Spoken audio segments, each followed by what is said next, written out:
అసలు ఆ రోజు ఏం జరిగింది ఢిల్లీ ఎయిర్పోర్ట్ లో మీరు వెళ్ళినప్పుడు? వెళ్ళగానే గోల్డ్ చూడడం వల్ల మిమ్మల్ని క్వశ్చన్ చేశారా? కొండ విజయ్ అన్న గారు వెళ్ళడం జరిగింది. వెళ్ళిన తర్వాత దాంట్లో కొండ విజయ్ గారు అన్న ఫోన్లో చాలా పెద్ద పెద్ద కాంటాక్ట్స్ ఉన్నాయి.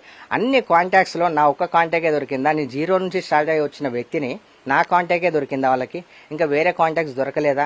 నాకన్నా ఎంతో మంది పెద్ద పెద్ద గోల్డ్ మ్యాన్స్ ఉన్నారు. ఎక్కువ గోల్డ్ వేసుకుంటారు. 100 కోట్ల టర్న్ ఓవర్ ఉంటుంది. 100 కోట్లు మోసం చేసే బ్యాంక్స్ ఉంటాయి. 100 కోట్లు మోసం చేసే బిల్డర్స్ ఉంటారు. అండ్ ఇంకో విషయం, సరే గోల్డ్ వేసుకోవడమే నేను చేసిన పాపమా? ఇంత పెద్ద ఖడ్యం నేను ధరించడమే నేను చేసిన పాపమా?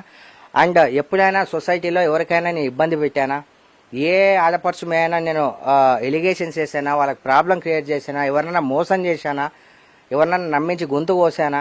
లేకపోతే నేను ఒక డాక్యుమెంట్ తీసుకొని ఫేక్ డాక్యుమెంట్ నేను క్రియేట్ చేసి ఎవరికైనా ఇచ్చానా? నా వల్ల సమాజానికి ఏ హాని లేదు. ఇది ఒక పెద్ద హాట్ టాపిక్గా పనికిరానిది పెట్టుకొని ఎన్నో పనికొచ్చే విషయాలు ఎన్నో ఉన్నాయి సార్. దాని మీద ఫోకస్ పెట్టకుండా సరే నేను ఏది వేసుకుంటే మీకు వచ్చేది ఏముంది? అసలు ఇంకా క్లారిఫై అవ్వనే లేదు.